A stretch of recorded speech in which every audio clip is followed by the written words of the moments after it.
사람이 가장 크게 무너지는 순간은 세상이 나를 더 이상 필요로 하지 않는다고 느낄 때다. 직장에서 그동안 불리던 직함이 사라지는 날. 합격을 기대했던 시험에서 떨어졌다는 통지를 받는 날. 주변 사람들이 나를 향해 더 이상 박수를 치지 않고 때로는 무심하게 흘려보는 눈길만 남는 날. 이때 마음은 말한다. 나는 이제 가치 없는 사람이라고.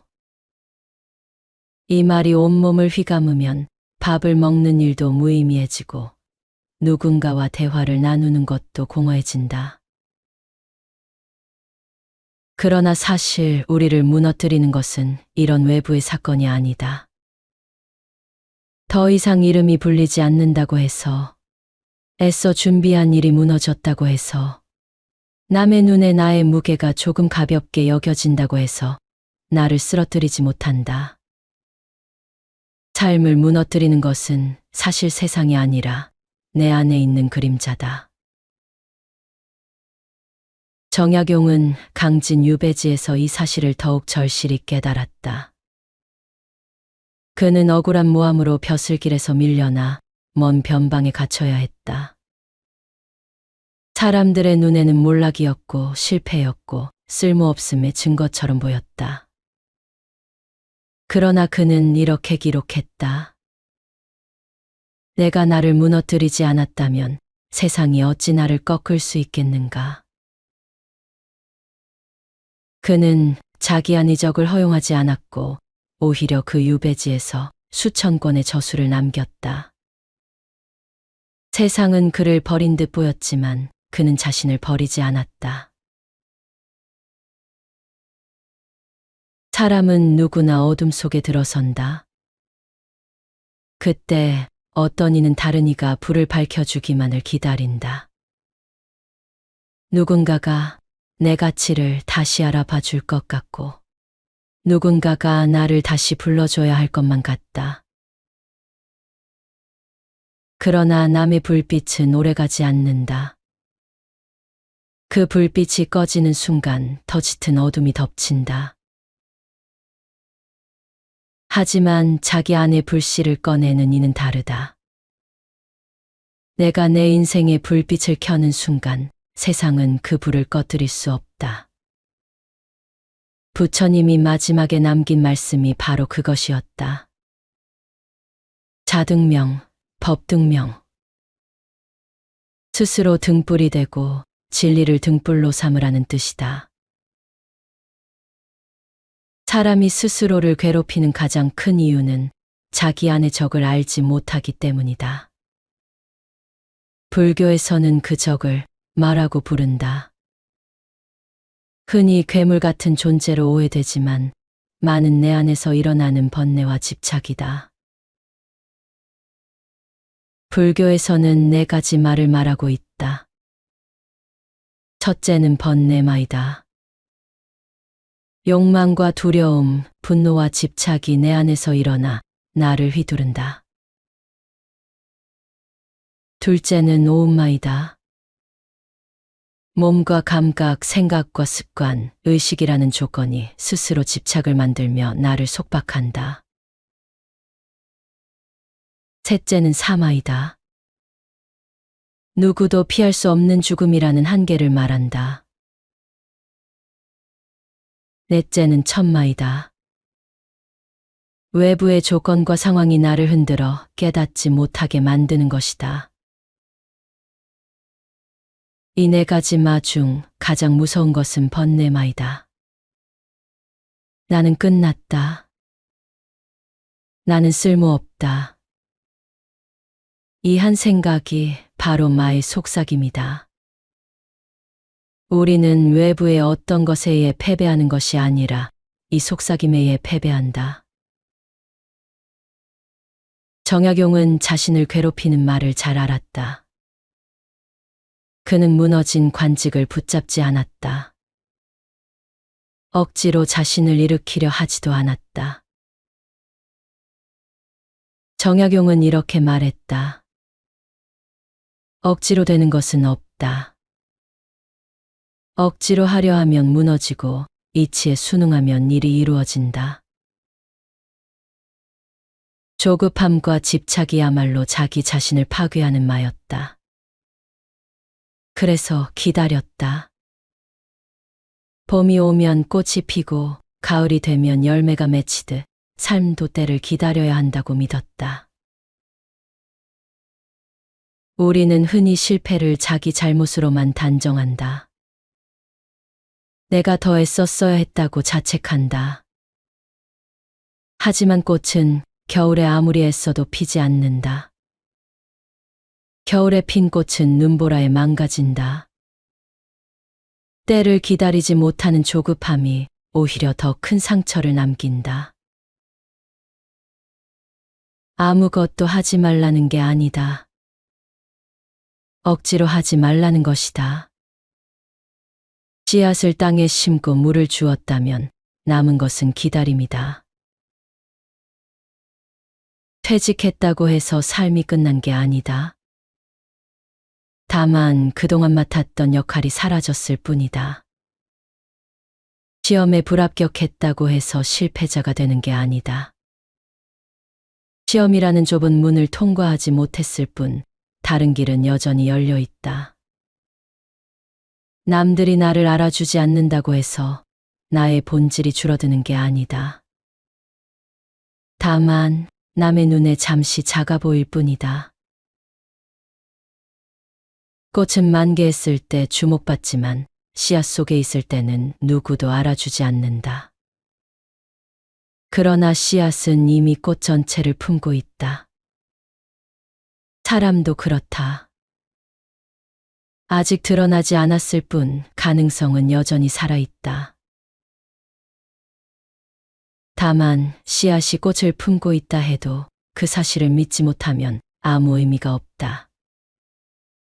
문제는 가능성이 살아있음에도 불구하고 당장 눈앞의 어둠이 그 가능성을 가려버린다는 데 있다.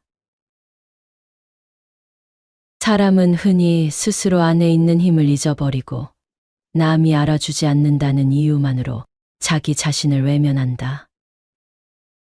그때 마음을 잠시 캐 들어오는 것이 바로 외로움과 스트레스다. 사람들이 나를 찾지 않고 세상이 나를 필요로 하지 않는다는 공허감이 밀려들 때 그 외로움은 사람을 가장 먼저 갉아먹는다. 많은 이는 이 고통을 잊으려 강한 자극을 찾는다. 쇼핑을 하거나 술을 마시거나 자극적인 음식을 먹기도 한다. 이 방법들로 잠시 잊을 수는 있지만 결국 더 큰 허무만 남는다. 정약용은 강진에서 외로움과 싸우며 이렇게 기록했다. 외로움을 벗하는 자는 천지를 스승 삼는다. 그는 사람 대신 자연과 대화했다. 강물 소리에 귀를 기울이고 대숲의 바람을 벗삼았다. 그렇게 외로움은 고통이 아니라 사색의 친구가 되었다. 불교에서도 외로움은 적이 아니라 스승이라고 말한다. 홀로 앉아도 외롭지 않은 법을 배우는 순간 어디서든 평안하다. 외로움이 스승이라지만 막상 그 자리에 온전히 앉아 있는 일은 쉽지 않다. 하지만 외로움이 스승이라지만 막상 그 자리에 온전히 앉아 있는 일은 쉽지 않다. 처음에는 마음이 금세 흔들리고 몸은 어떻게든 자리를 피하려 한다. 혼자 있는 시간을 견뎌내는 힘은 단번에 생기지 않는다. 그 자리를 버티게 해주는 것은 오히려 삶의 리듬처럼 반복되는 작은 행위들이다. 어쩌면 사소해 보이는 일들이 외로움의 깊은 골짜기에서 우리를 붙잡아준다. 습관은 거대한 성취를 만들지는 못해도 무너지는 마음을 붙드는 기둥이 되어준다. 외로움이 나를 끌어내리려 할 때 그 작은 기둥 하나가 삶을 무너지지 않게 버텨주는 것이다. 정약용도 하루 한 줄 쓰기 습관으로 자신을 붙들었다. 그날이 아무리 괴롭고 무의미해도 붓을 들어 한 줄을 남겼다. 그 한 줄이 쌓여 방대한 저술이 되었다. 사람들이 그의 저술을 기적이라 부르지만 기적은 하루 한 줄에서 비롯되었다. 잠시 멈추는 것도 힘든 순간을 버티게 해주는 작은 습관이다. 바람에 흔들리던 불길이 잠시 멈추면 꺼지듯 마음의 불길도 멈춤 속에서 꺼진다. 멈춤의 습관은 단순해 보이지만 삶을 지켜내는 가장 깊은 지혜다. 불교에서는 이를 사마타라 하여 산란한 마음을 고요하게 하는 길로 삼았다. 또 윗바사나는 멈춤 속에서 오히려 더 선명하게 드러나는 마음의 움직임을 관찰하는 것이다. 겉으로는 아무것도 하지 않는 것 같지만 그 순간 우리는 가장 중요한 일을 하고 있는 셈이다.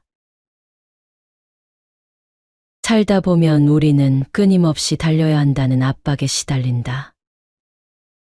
뒤처지면 안 된다는 마음, 멈추는 순간 모든 것이 무너질 것 같은 불안이 우리를 몰아세운다. 그래서 멈추기를 두려워한다. 그러나 진정한 멈춤은 도망이나 후퇴가 아니다.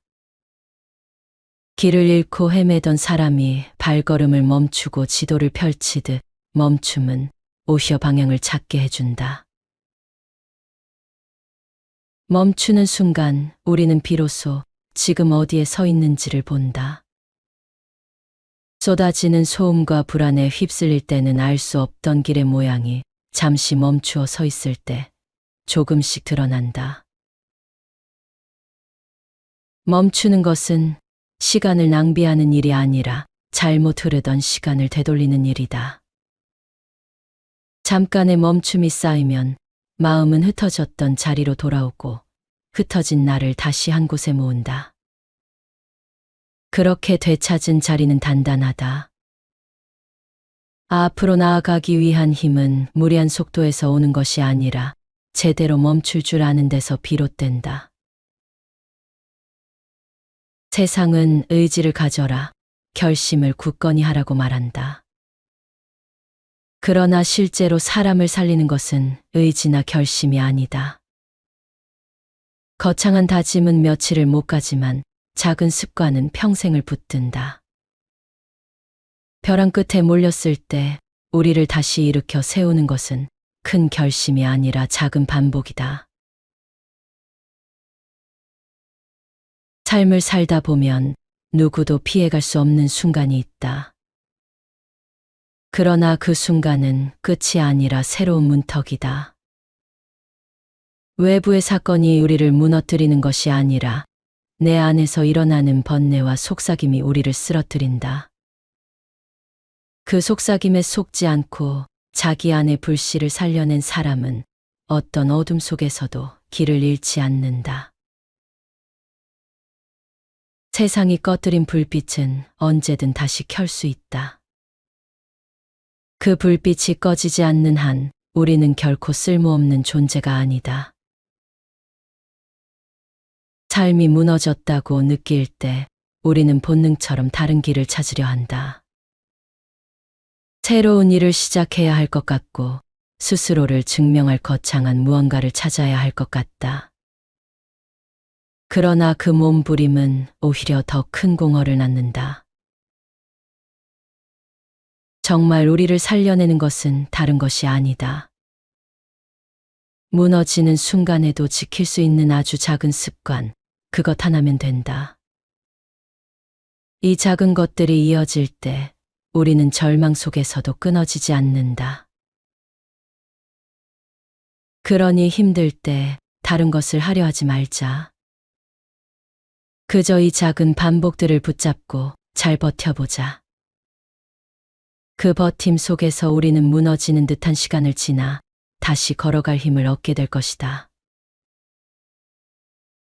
작은 습관은 돌멩이 하나 같아서 당장은 티가 나지 않는다. 그러나 그 돌멩이가 강물의 흐름을 바꾸듯 언젠가 우리 인생의 방향을 바꿔놓을 것이다. 세상이 등을 돌린 듯 보일 때에도 기억해야 한다. 내 안의 불씨가 꺼지지 않는 한 어둠은 길을 가로막지 못한다는 것을 말이다. 불빛이 크든 작든 상관없다. 그 빛이 있는 한 우리는 다시 걸어갈 수 있다.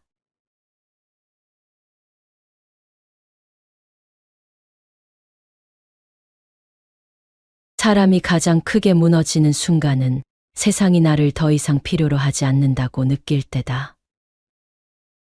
직장에서 그동안 불리던 직함이 사라지는 날. 합격을 기대했던 시험에서 떨어졌다는 통지를 받는 날. 주변 사람들이 나를 향해 더 이상 박수를 치지 않고 때로는 무심하게 흘려보는 눈길만 남는 날. 이때 마음은 말한다. 나는 이제 가치 없는 사람이라고. 이 말이 온몸을 휘감으면 밥을 먹는 일도 무의미해지고 누군가와 대화를 나누는 것도 공허해진다. 그러나 사실 우리를 무너뜨리는 것은 이런 외부의 사건이 아니다. 더 이상 이름이 불리지 않는다고 해서, 애써 준비한 일이 무너졌다고 해서, 남의 눈에 나의 무게가 조금 가볍게 여겨진다고 해서 나를 쓰러뜨리지 못한다. 삶을 무너뜨리는 것은 사실 세상이 아니라 내 안에 있는 그림자다. 정약용은 강진 유배지에서 이 사실을 더욱 절실히 깨달았다. 그는 억울한 모함으로 벼슬길에서 밀려나 먼 변방에 갇혀야 했다. 사람들의 눈에는 몰락이었고 실패였고 쓸모없음의 증거처럼 보였다. 그러나 그는 이렇게 기록했다. 내가 나를 무너뜨리지 않았다면 세상이 어찌 나를 꺾을 수 있겠는가.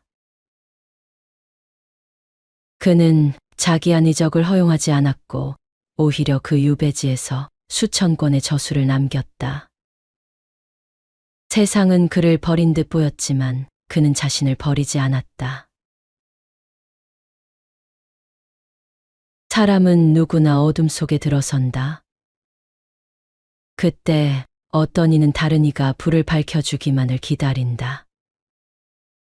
누군가가 내 가치를 다시 알아봐 줄 것 같고, 누군가가 나를 다시 불러줘야 할 것만 같다.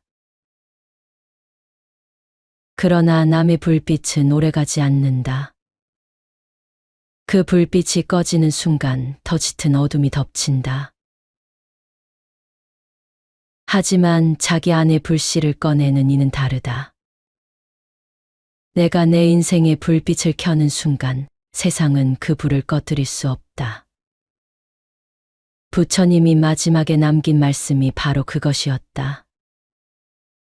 자등명, 법등명.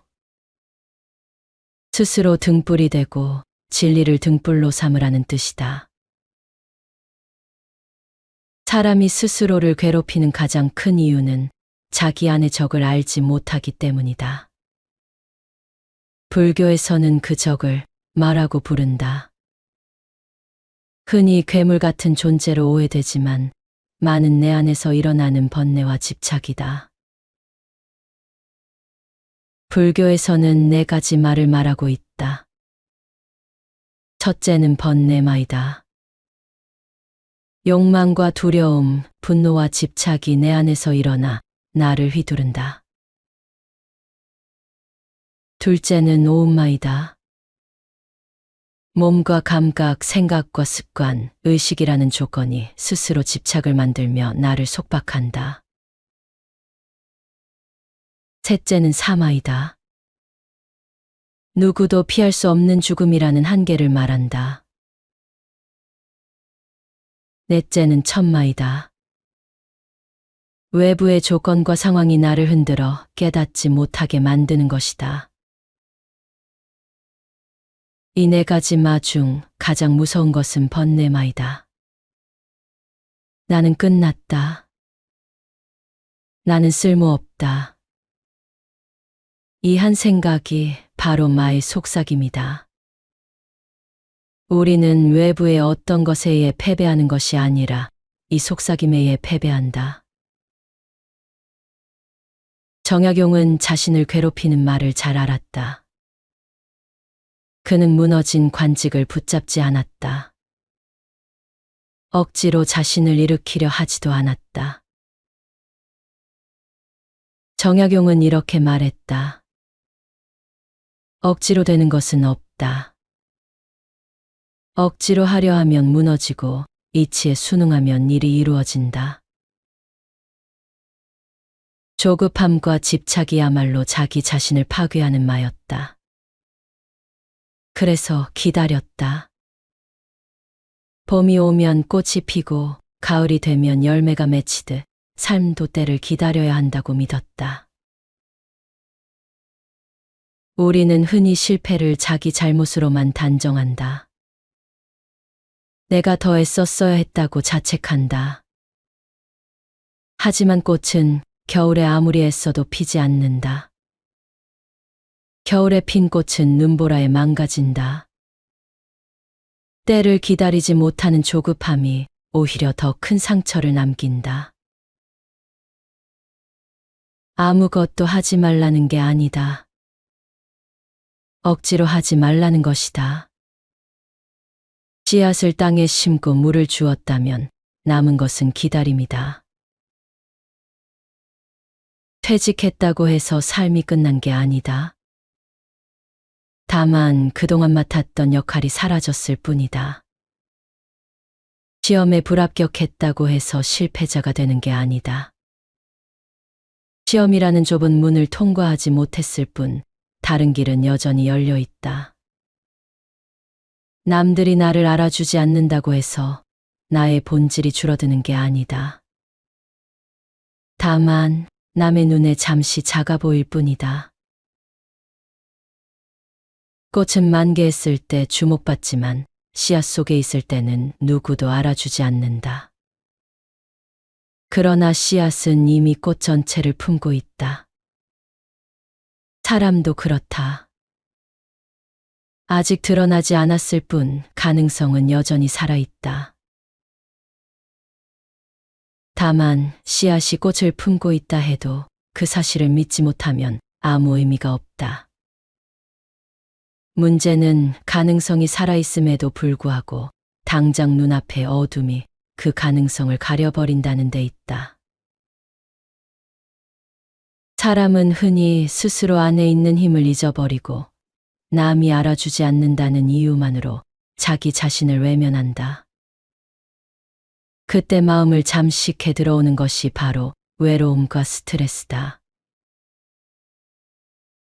사람들이 나를 찾지 않고 세상이 나를 필요로 하지 않는다는 공허감이 밀려들 때 그 외로움은 사람을 가장 먼저 갉아먹는다. 많은 이는 이 고통을 잊으려 강한 자극을 찾는다. 쇼핑을 하거나 술을 마시거나 자극적인 음식을 먹기도 한다. 이 방법들로 잠시 잊을 수는 있지만 결국 더 큰 허무만 남는다. 정약용은 강진에서 외로움과 싸우며 이렇게 기록했다. 외로움을 벗하는 자는 천지를 스승 삼는다. 그는 사람 대신 자연과 대화했다. 강물 소리에 귀를 기울이고 대숲의 바람을 벗삼았다. 그렇게 외로움은 고통이 아니라 사색의 친구가 되었다. 불교에서도 외로움은 적이 아니라 스승이라고 말한다. 홀로 앉아도 외롭지 않은 법을 배우는 순간 어디서든 평안하다. 외로움이 스승이라지만 막상 그 자리에 온전히 앉아 있는 일은 쉽지 않다. 하지만 외로움이 스승이라지만 막상 그 자리에 온전히 앉아 있는 일은 쉽지 않다. 처음에는 마음이 금세 흔들리고 몸은 어떻게든 자리를 피하려 한다. 혼자 있는 시간을 견뎌내는 힘은 단번에 생기지 않는다. 그 자리를 버티게 해주는 것은 오히려 삶의 리듬처럼 반복되는 작은 행위들이다. 어쩌면 사소해 보이는 일들이 외로움의 깊은 골짜기에서 우리를 붙잡아준다. 습관은 거대한 성취를 만들지는 못해도 무너지는 마음을 붙드는 기둥이 되어준다. 외로움이 나를 끌어내리려 할 때 그 작은 기둥 하나가 삶을 무너지지 않게 버텨주는 것이다. 정약용도 하루 한 줄 쓰기 습관으로 자신을 붙들었다. 그날이 아무리 괴롭고 무의미해도 붓을 들어 한 줄을 남겼다. 그 한 줄이 쌓여 방대한 저술이 되었다. 사람들이 그의 저술을 기적이라 부르지만 기적은 하루 한 줄에서 비롯되었다. 잠시 멈추는 것도 힘든 순간을 버티게 해주는 작은 습관이다. 바람에 흔들리던 불길이 잠시 멈추면 꺼지듯 마음의 불길도 멈춤 속에서 꺼진다. 멈춤의 습관은 단순해 보이지만 삶을 지켜내는 가장 깊은 지혜다. 불교에서는 이를 사마타라 하여 산란한 마음을 고요하게 하는 길로 삼았다. 또 윗바사나는 멈춤 속에서 오히려 더 선명하게 드러나는 마음의 움직임을 관찰하는 것이다. 겉으로는 아무것도 하지 않는 것 같지만 그 순간 우리는 가장 중요한 일을 하고 있는 셈이다. 살다 보면 우리는 끊임없이 달려야 한다는 압박에 시달린다. 뒤처지면 안 된다는 마음, 멈추는 순간 모든 것이 무너질 것 같은 불안이 우리를 몰아세운다. 그래서 멈추기를 두려워한다. 그러나 진정한 멈춤은 도망이나 후퇴가 아니다. 길을 잃고 헤매던 사람이 발걸음을 멈추고 지도를 펼치듯 멈춤은 오히려 방향을 찾게 해준다. 멈추는 순간 우리는 비로소 지금 어디에 서 있는지를 본다. 쏟아지는 소음과 불안에 휩쓸릴 때는 알 수 없던 길의 모양이 잠시 멈추어 서 있을 때 조금씩 드러난다. 멈추는 것은 시간을 낭비하는 일이 아니라 잘못 흐르던 시간을 되돌리는 일이다. 잠깐의 멈춤이 쌓이면 마음은 흩어졌던 자리로 돌아오고 흩어진 나를 다시 한 곳에 모은다. 그렇게 되찾은 자리는 단단하다. 앞으로 나아가기 위한 힘은 무리한 속도에서 오는 것이 아니라 제대로 멈출 줄 아는 데서 비롯된다. 세상은 의지를 가져라, 결심을 굳건히 하라고 말한다. 그러나 실제로 사람을 살리는 것은 의지나 결심이 아니다. 거창한 다짐은 며칠을 못 가지만 작은 습관은 평생을 붙든다. 벼랑 끝에 몰렸을 때 우리를 다시 일으켜 세우는 것은 큰 결심이 아니라 작은 반복이다. 삶을 살다 보면 누구도 피해갈 수 없는 순간이 있다. 그러나 그 순간은 끝이 아니라 새로운 문턱이다. 외부의 사건이 우리를 무너뜨리는 것이 아니라 내 안에서 일어나는 번뇌와 속삭임이 우리를 쓰러뜨린다. 그 속삭임에 속지 않고 자기 안의 불씨를 살려낸 사람은 어떤 어둠 속에서도 길을 잃지 않는다. 세상이 꺼뜨린 불빛은 언제든 다시 켤 수 있다. 그 불빛이 꺼지지 않는 한 우리는 결코 쓸모없는 존재가 아니다. 삶이 무너졌다고 느낄 때 우리는 본능처럼 다른 길을 찾으려 한다. 새로운 일을 시작해야 할 것 같고 스스로를 증명할 거창한 무언가를 찾아야 할 것 같다. 그러나 그 몸부림은 오히려 더 큰 공허를 낳는다. 정말 우리를 살려내는 것은 다른 것이 아니다. 무너지는 순간에도 지킬 수 있는 아주 작은 습관, 그것 하나면 된다. 이 작은 것들이 이어질 때 우리는 절망 속에서도 끊어지지 않는다. 그러니 힘들 때 다른 것을 하려 하지 말자. 그저 이 작은 반복들을 붙잡고 잘 버텨보자. 그 버팀 속에서 우리는 무너지는 듯한 시간을 지나 다시 걸어갈 힘을 얻게 될 것이다. 작은 습관은 돌멩이 하나 같아서 당장은 티가 나지 않는다. 그러나 그 돌멩이가 강물의 흐름을 바꾸듯 언젠가 우리 인생의 방향을 바꿔놓을 것이다. 세상이 등을 돌린 듯 보일 때에도 기억해야 한다. 내 안의 불씨가 꺼지지 않는 한 어둠은 길을 가로막지 못한다는 것을 말이다. 불빛이 크든 작든 상관없다. 그 빛이 있는 한 우리는 다시 걸어갈 수 있다.